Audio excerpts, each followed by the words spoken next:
Olá, este é o Dexcast, episódio 59, 23 de setembro de 2024. Vamos encerrar a série sobre o Foro de São Paulo. Claro que o Foro continua com suas intermináveis ações malignas aos brasileiros. Mas de onde vou encerrar a série? Certamente todos irão dizer: mas não falou sobre isso ou aquilo, não mencionou aquele fato X, Y ou Z. Lembra que já chegamos ao ponto em que o foro não precisa mais permanecer nas sombras? Imaginem só se o país não está pegando fogo de tantos acontecimentos. Seguindo então, pelo fato de ser presidente novamente, Lula não deveria estar isento e desligado do foro. Agora é sem sombras e porões, lembrem, luzes, câmera e ação. Ainda sobre o último encontro do Foro de São Paulo em Brasília, mencionado no Dexcast 55, Lula, em seu pronunciamento na 26ª reunião do Foro, afirma, abre aspas, e vocês sabem quantas vezes nós fomos acusados e quantos ataques pejorativos se faz contra a esquerda na América do Sul. Nós não somos vistos pela extrema-direita fascista nem do Brasil e nem do mundo como organizações democráticas. Eles nos tratam como se nós fôssemos terroristas. Eles nos acusam de comunistas, achando que nós ficamos ofendidos com isso. Nós não ficamos ofendidos. Nós ficamos ofendidos se nos chamassem de nazistas, de neofascistas, de terroristas, mas de comunista, de socialista, nunca. Isso não nos ofende, isso nos orgulha. Muitas vezes nós sabemos que merecemos esses ataques. Fecha aspas.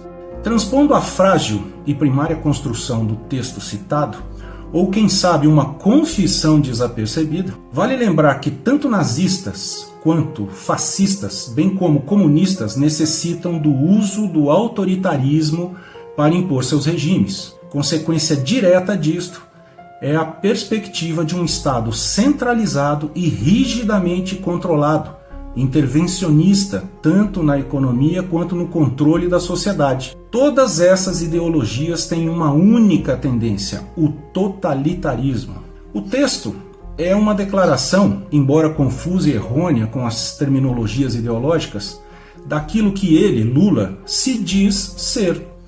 Na sequência do discurso, o mesmo aponta o total desprezo com a Constituição Social, a qual o país construiu seu sólido alicerce e permanece até hoje, quando continua dizendo que, abre aspas, aqui no Brasil nós enfrentamos o discurso do costume, o discurso da família, o discurso do patriotismo, ou seja, aqui nós enfrentamos o discurso de tudo aquilo que a gente aprendeu historicamente a combater. Fecha aspas. Tem-se agora precisamente a desestruturação organizacional dos hábitos, da tradição, dos costumes daquilo que é a alma e a essência do povo brasileiro.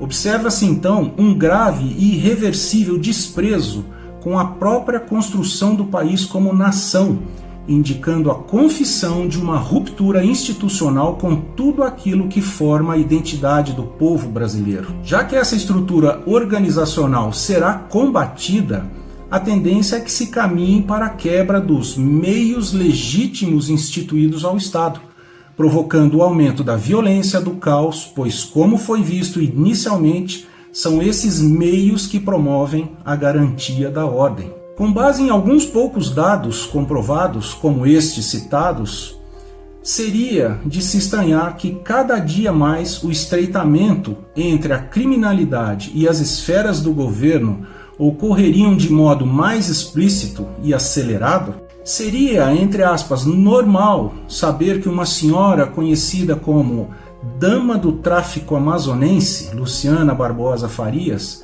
foi recebida por 2 vezes no Ministério da Justiça por assessores do Ministro da Justiça e ainda por cima, como representante estadual do Comitê de Prevenção e Combate à Tortura do Estado do Amazonas, como mostrou o jornal Gazeta do Povo em 14 de novembro de 2023. Da mesma forma, um ex-ministro da Justiça e atual ministro do Superior Tribunal Federal, Flávio Dino, entrar no complexo da Maré, conjunto de 16 favelas do Rio de Janeiro, à vontade, sem nenhum aparato de segurança, já que para o tráfico de drogas se trata de um território proibido para as forças de segurança do Estado?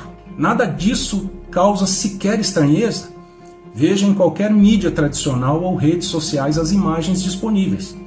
Será que vamos ver perseguições e capturas de pessoas que se oponham ao modus operandi? Todos os aspectos citados com facilidade seriam considerados uma mera teoria da conspiração. Objetivamente, o que vem se tornando claro é que o Brasil não vem tendo mais a representatividade do seu povo.